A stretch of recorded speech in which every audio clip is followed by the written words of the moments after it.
is an issue, think that we need to curb capitalism to save the world, that we need to, I guess I can sometimes get into that place, and certainly in terms of looking at our ecosystem, certainly, the things you're talking about are absolutely there. But the world has actually survived 5 or 6 major species die-offs. The world's probably going to be fine. Is this an issue of curbing capitalism to save the world, or maybe creating a strategic foundation for our economy and our society to save itself? Well, George Carlin said, don't worry about saving the world. The world's fine. It'll shake us off like a bad case of fleas. It's save us. And that's really what we're talking about. I think we've actually cast it in the wrong light in save the world, save the whales, save. It's, do we want prosperity? And there's not a lot of disagreement between, I think, most of us in this room and the Tea Party when it comes to that. Short answer, yeah, we do. Then the question is, how do you best achieve it? And there you can have an evidence-based conversation, which has been a bit lacking of late in the politics that have been running around. Let's agree what it is that we want, which is why I said, okay, assume climate change is a hoax. Let's get on with solving the problem. If it turns out the problem's not real, we'll all make a boatload of money. If the problem's real, we'll make a boatload of money. Oh, and we've solved the problem. Either way, let's go.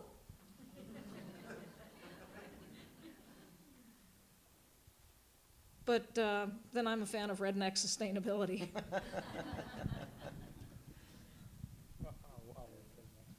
So I'm going to turn to a question and maybe push it to you, Boyd, to go with first. I had the pleasure of helping the Seattle Chamber with their annual leadership conference last year, which was focused on how we create a sustainable foundation for jobs. And our keynote speaker was Bruce Katz from the Brookings Institute, who said that all economic progress in the next decades is going to be driven by metro centers that get it in terms of export-driven, innovation-centered, low-carbon economies. Interested in your thoughts about that and how, since you're based up in Vancouver, close here in the same wonderful Salish Sea, Cascadia region, what do you think are our strengths that we can be capitalizing to actually make this happen? I definitely believe all the cities on the Pacific Northwest coast are in a unique position for a bunch of reasons. We have a tendency to have a pretty good climate for growing, so we can support a lot of local consumption without, the 100-mile diet actually came from Vancouver, as an example. We understand how densification of living is a bit more embraced in the Pacific Northwest. We have a cultural acceptance more here about living more sustainable lifestyles. We have increased rates of adoption of alternative transportation, increased percentage of our populations that use bikes and other methods to commute. We've started to see the migration in Vancouver. We see it big time, and in all of the U.S. it's a little bit slower. And I'm from the U.S., so I'm allowed to slam Americans because I am one. I just live in Vancouver. We see a more rapid embracing of of a change of perspective that we all need to have a house in the suburbs with our picket fence and 3-car garage and 4 bathrooms.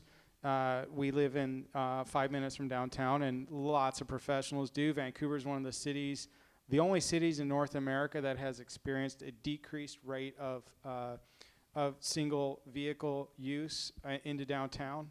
So we're growing our use of alternative transportation. So we've got that going for us already. We've got a culture, we've got a mindset, I think, in all the Pacific Northwest that lends itself to that. The other thing we have going, of course, was brought up by Hunter many times, China. On the Pacific Northwest, we have direct access to Asia, and having access to those markets is going to be increasingly important over time. Well, if you're not selling coal.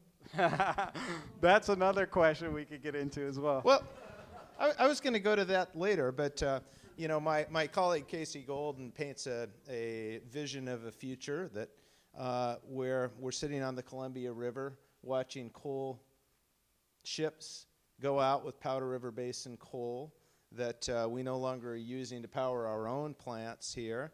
And we're watching the ships come back in with solar panels and wind turbines from China.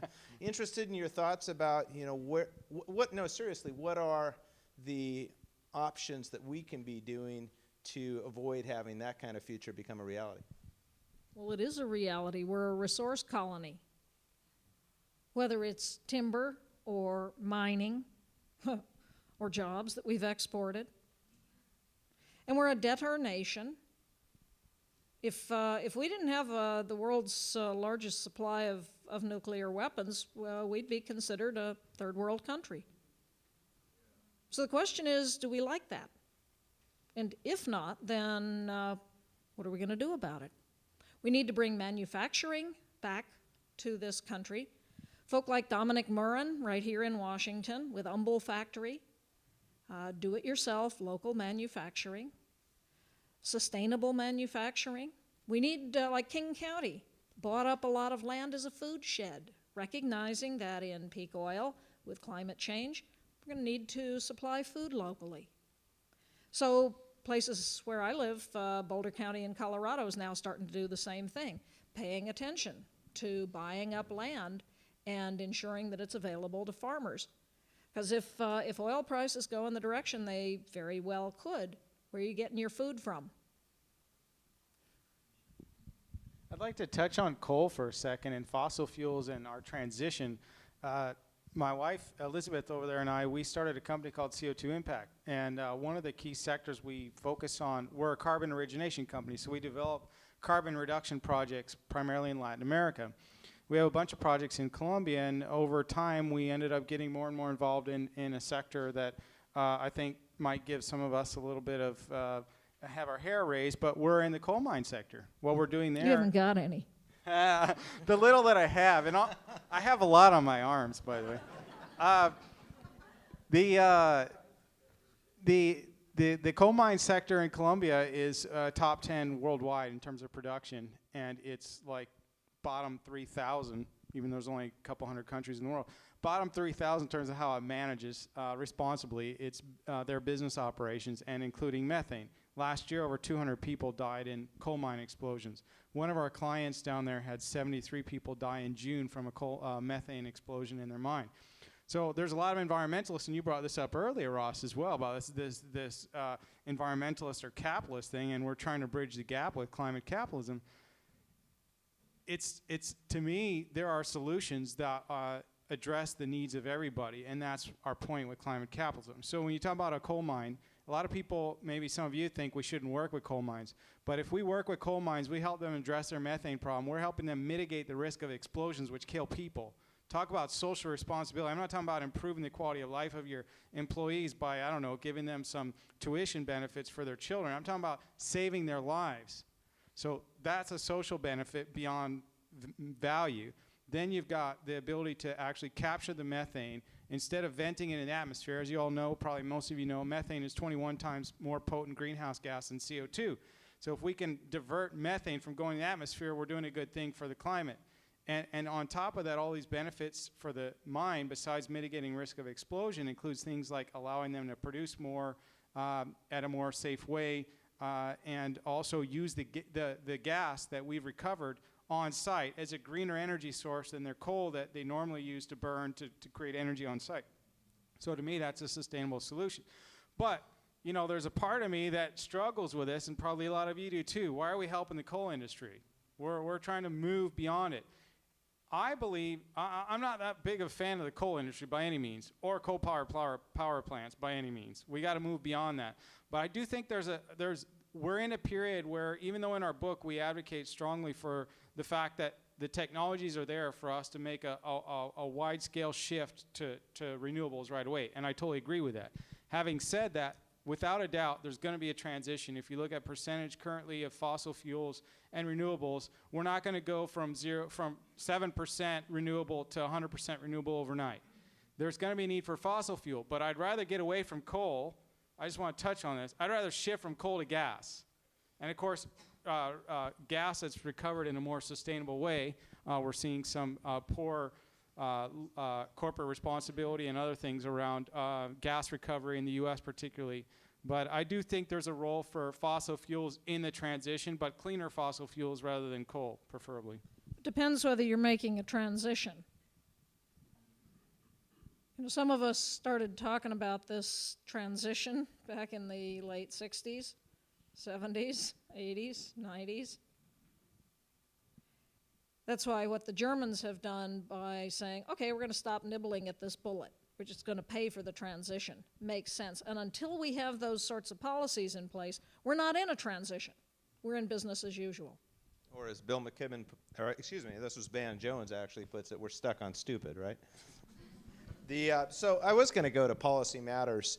You're talking about all sorts of examples of companies that are just doing the common sense, smart, economically profitable thing. One example I love is the company that employs Papa Bear, Bill O'Reilly, Sarah Palin, Rush Limbaugh, and until a couple weeks ago, Glenn Beck, and has formal instructions to all of them to talk about alleged every time climate science comes up. And to push the controversy, Fox News actually proudly announced a couple of months ago that it had gone carbon neutral and that it had done that in a way that increased shareholder value. So, I mean, I think we're seeing this across the political spectrum, but at the same time, as your slides beautifully pointed out, and we see all the time around the world, policy matters, and policy is a large part of why the United States isn't creating these jobs the way that Germany is, or the way that China is, and that unless things change. So I'm interested in your thoughts. How do we, as business people, as activists, as community leaders, and just as informed, caring citizens who care enough to come to town hall on a Monday night, how do we start to move the debate on this and get back to a position of moving forward rather than being stuck on stupid? Well, democracy is a contact sport. And it's a team sport. And there are people who well understand that, well fund it, and turn out and participate. And then there are the people in the last election. If you look at who didn't show up, it was the young people who had showed up in droves to vote for Mr. Obama who were disheartened and didn't bother to show up. And that was the difference that turned the House, at least. First thing, show up. Make a commitment to yourself. If you care enough to come out on a Monday night, make a commitment to yourself that you're going to show up at your local city council meetings, at county hearings, at state hearings, that you will write, blog, talk to your neighbors. This is something every one of us can do on an everyday basis. Just express what it is that you care about. Make sure that those who are making a decision know darned well how you feel about it. And just make a commitment that you're going to do that regardless. Then invest with your heart. What's your money doing? I suspect in this crowd, most of you are invested in socially responsible investments, but check it out and manage your money.